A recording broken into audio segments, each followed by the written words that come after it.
بصرہ کے رہنے والے علماء میں سے ایک کا کہنا ہے کہ میں بہت زیادہ فقر و تندرستی میں مبتلا تھا اور بہت برے دن گزر رہے تھے، یہاں تک کہ میرے پاس میری بیوی اور بچے کو کھلانے کے لیے کچھ بھی باقی نہیں بچا۔ میں نے بہت زیادہ بھوک برداشت کی اور آخر میں نے ارادہ کیا کہ میں اپنے گھر کو بیچ کر کسی دوسری جگہ پر چلا جاؤں۔ ابھی یہ سوچتے ہوئے بازار کی طرف جا ہی رہا تھا کہ راستے میں نے اپنے دوست سے ملاقات کی کہ جس کا نام ابا نصر تھا، اور اس سے میں نے گھر کے بیچنے کے بارے میں بات کی۔ اس نے مجھے روٹی کے 2 ٹکڑے کے جس کے اندر حلوہ موجود تھا مجھے دیا اور مجھ سے کہا کہ جاؤ اور اپنے گھر والوں کو اسے دو۔ میں گھر کی طرف جا رہا تھا کہ راستے میں نے ایک خاتون کو دیکھا کہ جس کے ساتھ ایک چھوٹا سا بچہ تھا، اور وہ میرے ہاتھ میں روٹی کے اس ٹکڑے کو دیکھ رہی تھی۔ مجھ سے کہنے لگی، میرا یہ بچہ یتیم ہے اور بھوکا ہے، بھوک کو برداشت نہیں کر سکتا ہے، تم اسے کھانے کی کوئی چیز دے دو، خدا تمہاری حفاظت کرے گا۔ اس وقت اس بچے نے مجھ پر ایک نگاہ ڈالی، ایسی نگاہ ڈالی کہ جس کو میں آج تک بھول نہیں سکتا۔ اس کا کہنا ہے کہ میں نے وہ روٹی کے ٹکڑے کو اس خاتون کو دیا کہ وہ اپنے بیٹے کو کھانے کے لیے دے دے، اور اس سے کہا کہ خدا کی قسم میرے پاس اس کے علاوہ کوئی چیز نہیں ہے، اور میرے گھر میں بھی کچھ ایسے لوگ موجود ہیں جو اس غذا کے محتاج ہیں۔ میں نے روٹی کے وہ ٹکڑے اسے دے دیے، میری آنکھوں سے آنسو جاری ہو گئے، میں بہت زیادہ غمگین اور نا امید ہو گیا اور گھر کی جانب روانہ ہو گیا۔ اپنے گھر کی دیوار سے ٹیک لگا کر بیٹھ گیا اور گھر کو بیچنے کے بارے میں سوچنے لگا کہ اچانک ابا نصر کو دیکھا کہ وہ خوشحال میری طرف آ رہا ہے، اور اس نے مجھ سے کہا کہ اے ابا محمد، یہاں پر کیوں بیٹھے ہوئے ہو؟ تمہارے گھر میں خیر اور ثروت ہے۔ میں نے اس سے کہا سبحان اللہ، کیسا ہو سکتا ہے اس طرح؟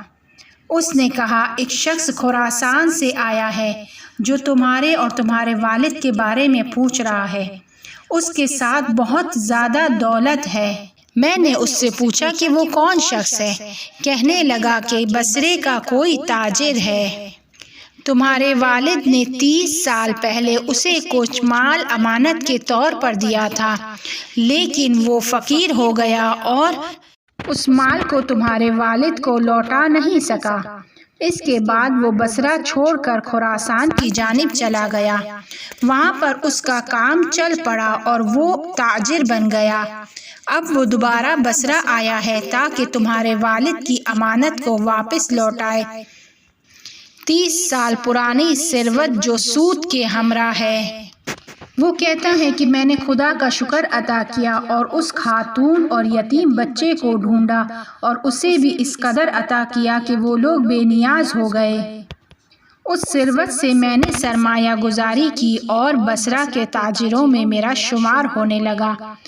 میں روزانہ فقراء اور ضرورت مندوں میں تقسیم کرتا تھا، جس کی وجہ سے میری ثروت میں کوئی کمی نہیں آئی بلکہ اور زیادہ ہوتی چلی گئی۔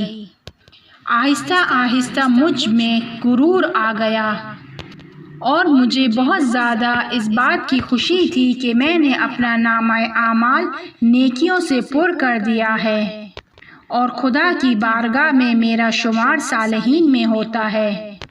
ایک رات میں نے خواب میں دیکھا کہ قیامت برپا ہو چکی ہے، تمام مخلوقات جمع ہیں۔ لوگوں کو دیکھا کہ اس کے گناہ اس کے پشت پر موجود ہیں، لوگوں کی برائیوں کو اس کے پشت پر حمل کیا جا رہا تھا۔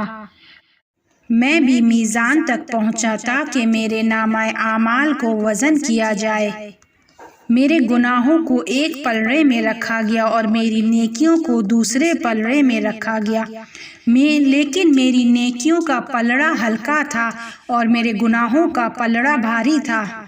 اس کے بعد میری نیکیوں کو ایک ایک کر کے اٹھا کر پلڑے سے باہر پھینک دیا گیا، کیونکہ ہر نیکی کے نیچے پنہانی شہوت موجود تھی۔ نفس کی شہوت یعنی ریا، غرور، پسند، لوگوں سے تعریف کو سننا، میرے لیے کوئی چیز باقی نہیں بچی، تمام نیکیوں کو پھینک دیا گیا۔ نزدیک تھا کہ میں ہلاک ہو جاتا۔ میں نے ایک آواز کو سنا کہ جو کہہ رہی تھی، کیا کوئی چیز اس کے لیے باقی بچی ہے؟